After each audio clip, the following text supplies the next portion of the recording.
Team bright, आम्ही bright कडून आहे. हा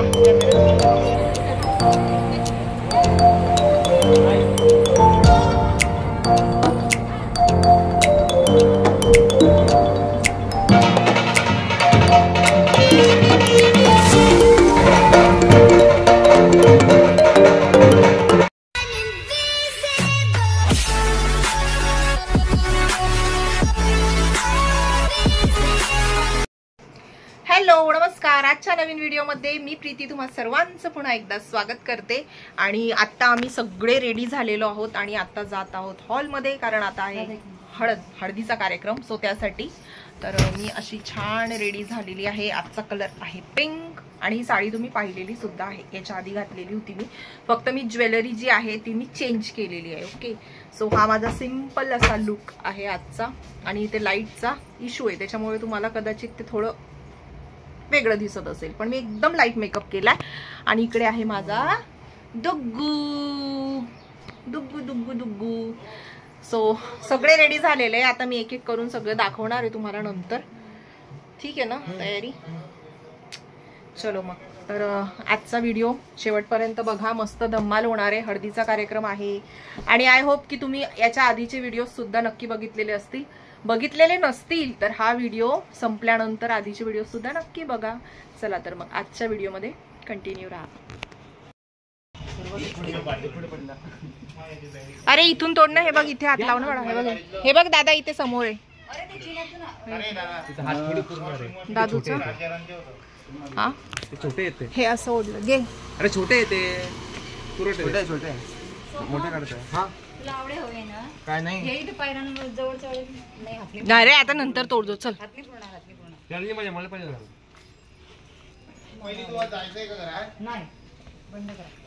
नोशिता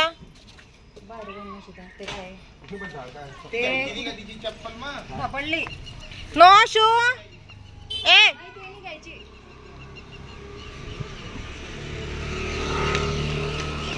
जयतू. आमची नोशी दीदी इकडे बघ, क्यूट क्यूट परी आमची बोचऱ्या.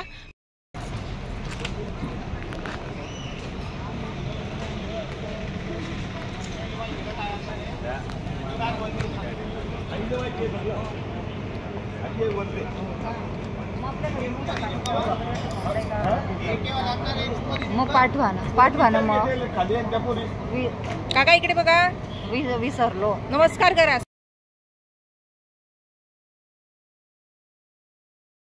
तुझ्याच्या लग्नाला या. तुझ्या सासूबाईंनी आल्या, त्यांच्याकडे बसत नाही ना, ते आताच झालंय ना. बरे टाके हे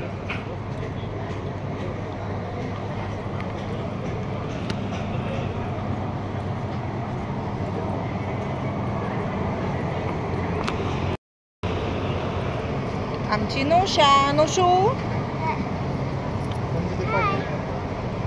सांगितलं.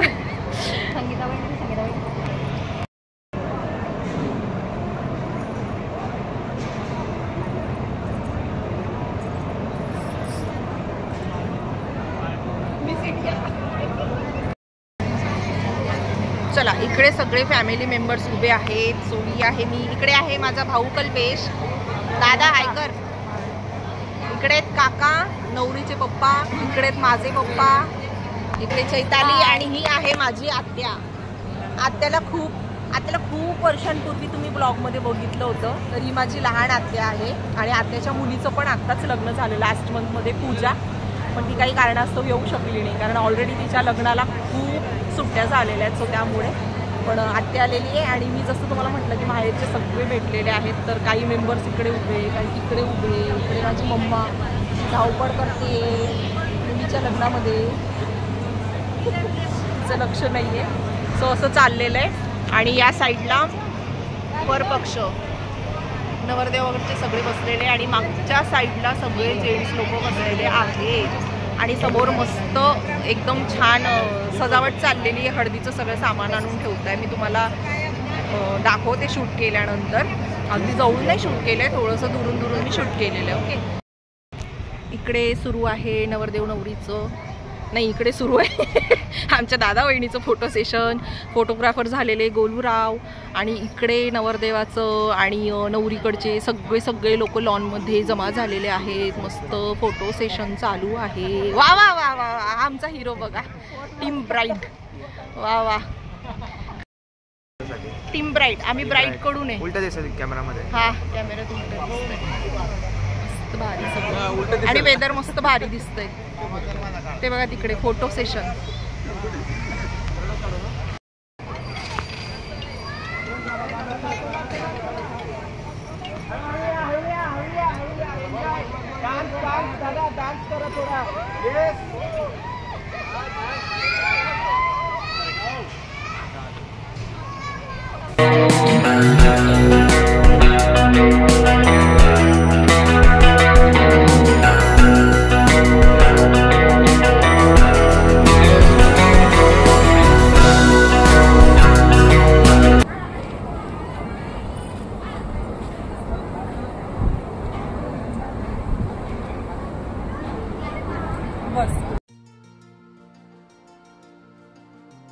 आता नवरदेव नवरीचं फोटो सेशन सुरू आहे म्हटलं त्यात आपण सुद्धा चान्स मारूनच घ्यावा.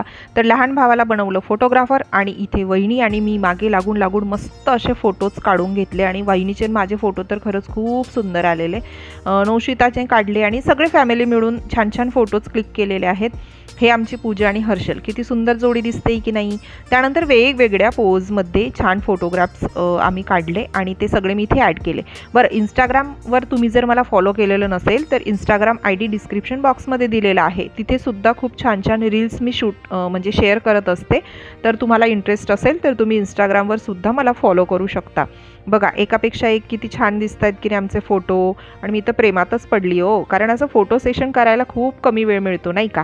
तर जबरदस्ती भावाला फोटो सेशन करायला लावलेला आहे आणि त्याने बिचाराने केलं सुद्धा. तर छान फोटोज आले. त्यानंतर मग हळदीचा कार्यक्रम सुरू झाला आणि वेदर इतकं छान होतं आणि त्यामध्ये हे गार्डन म्हणजे लॉनमध्ये आम्ही फोटो सेशन वगैरे केलं. सगळीकडे सगळेजण तेच करत होते बरं का. त्यानंतर मग आता आम्ही आलो हॉलमध्ये. तर इथे हल्दी सेरेमनी असा बोर्ड लावलेला आहे, हर्षल आणि पूजा. तर आता इथे ना सगळी तयारी झालेली होती. तर म्हटलं की चला एकदा जे काही सजावट आहे ते तुम्हाला दाखवावी. आणि त्यानंतर लगेचच हळदीचा कार्यक्रम सुरू झालेला होता. बरं, आता थोडंसं मनातलं सांगते. लग्न घर म्हटलं तर खरंच खूप स्ट्रेस टेन्शन हे येतच. तुम्ही कितीही काहीही तयारी करू द्या पण तरीसुद्धा ते लग्न व्यवस्थित पार पडतं ना तोपर्यंत जे लग्न म्हणजे ते ज्यांच्या घरचं लग्न असतं जसं की आई वडील असतात भाऊ असतात त्यांना फार टेन्शन असतं. तर इथे मला एक सांगायचं आहे की या लग्नामध्ये सगळी तयारी माझ्या चारी भावांनी मिळून केलेली. म्हणजे काका काकूंनी तर केलीच पण त्यांना त्या गोष्टीचं खूप स्ट्रेस होतं की कसं होणार काय होणार. पण या लग्नामध्ये सगळी गडबड गोंधळ सगळं काही अरेंजमेंट माझ्या भावांनी केलेली आहे. माझ्या मोठ्या भावांनी केलेली होती आणि त्याला सपोर्ट करणारे माझे बाकीचे 3 भाऊ. चारी भावांनी मिळून म्हणजे माझे सख्खे 2 भाऊ तारकेश रोशन आणि माझ्या काकांचा मुलगा कल्पेश आणि ज्यांच्या म्हणजे जिचं लग्न आहे तिचा सख्खा भाऊ प्रणव. या चारी भावांनी इतकी धावपळ केली ना की लग्नाच्या वेळेला अक्षरशः त्यांना तयारी करायला पण वेळ मिळत नव्हता. बिचारे खूप धावपळ करत होते. तर हे असं असतं आणि लग्न खूप छान पार पडलं. आणि त्यात आणखी महत्त्वाचं म्हणजे की वरपक्ष. बघा, आपण किती काहीही केलं तरीसुद्धा वर मंडळी जी असते म्हणजे आता हर्षलच्या फॅमिलीतली गोष्ट सांगते मी तुम्हाला. तर पूजाचे जे सासरची लोक आहेत ना ते सुद्धा इतकी चांगली आहेत ना म्हणजे स्वभावाने सुद्धा इतके छान म्हणजे सगळ्यांनी छान एन्जॉय केलं आणि अप्रिशिएटसुद्धा केलं. नाहीतर काय होतं की बऱ्याच वेळेला एखादं काही राहून गेलं किंवा काय होऊन गेलं कारण आपल्या मनामध्ये काय असतं वधू पक्ष जो असतो की वर पक्ष जे आहे जी मंडळी आहे जी पाहुणी आहेत तर त्यांची गैरसोय व्हायला नको कुठे आपण कमी पडायला नको तर हे स्ट्रेस असतं. पण इथे सांगू का खरंच त्यांच्याकडची मंडळीसुद्धा इतकी छान होती ना सगळी आणि सर्वांनी अप्रिशिएट केलं की खरंच खूप छान पद्धतीने लग्न झालं. भावांना त्यांनी स्पष्टपणेच सांगितलं की खूप छान अरेंजमेंट केलेली तुम्ही. तर त्यांचे पूजाचे सासू सासरे त्यानंतर फक्त सासू सासरे नाहीत तर त्यांच्या घरची बाकीची मंडळीसुद्धा, त्यांची मावशी मामा वगैरे सगळ्यांनी खूप छान म्हणजे कॉपरेटिव्ह पण केलं आणि अप्रिशिएटसुद्धा केलं. तर खरंच खूप छान मंडळी. आणि असं जर वरपक्षाकडे सगळे मंडळी जर अशी असली ना तर लग्नामध्ये खरंच सांगते काहीच टेन्शन वगैरे राहत नाही. म्हणजे मुलीच्या आईवडिलांनाही टेन्शन नसतं की लग्न ओके, समजदार लोक असते ना समोरचे पण, तर सगळं व्यवस्थित आनंदात पार पडतं. तर तसंच इथे झालेलं होतं. आणि ही आमची दीदी पूजा इतकी खुश होती ना आणि इतकी सुंदर दिसत होती. दोघांचा जोडा तर खरंच खूप सुंदर दिसत होता. तर इथे आता हळदीचा कार्यक्रम सुरू झाला. माझे दादा वहिनी दोघांचं वर निघालं होतं, तर त्यांनी पूजा केली आणि त्यानंतर मग त्यांचे फॅमिलीमधल्या 5 जणींनी मिळून तिला हळदी वगैरे लावली. बरं, आता यानंतर मी काही शूट करू शकले नाही, त्याबद्दल खरंच खूप सॉरी. कारण नंतर मला ना मी जेवणाला गेले आणि त्यानंतर मला मायग्रेनचा त्रास सुरू झाला, त्यामुळे मी पुढचं काहीच शूट केलेलं नाही आहे. सरळ संगीतचा कार्यक्रम झाला तोपर्यंत मला थोडं बरं वाटत होतं, तर ते मी सगळं शूट केलेलं आणि ते मी नेक्स्ट ब्लॉगमध्ये तुमच्यासोबत शेअर करणार आहे. फक्त काही फोटोज वगैरे आहेत ते मी पुढे आणखी लावणार आहे, तर ते सगळे बघा. आजचा हा छोटासा व्हिडिओ तुम्हाला जर आवडला असेल तर आजच्या व्हिडिओला लाईक करा, शेअर करा, कमेंट करा. आणि हो, चॅनलला अजूनही तुम्ही सबस्क्राईब केलं नसेल तर प्लीज चॅनलला सबस्क्राईब करा. आणखी लग्नाचे व्हिडिओ यायचे बाकी आहेत, पण त्यासाठी चॅनलला सबस्क्राईब नक्की करा. लवकर भेटूया एका छानशा नवीन व्हिडिओमध्ये. तोपर्यंत सर्वांना टेक केअर अँड बाय.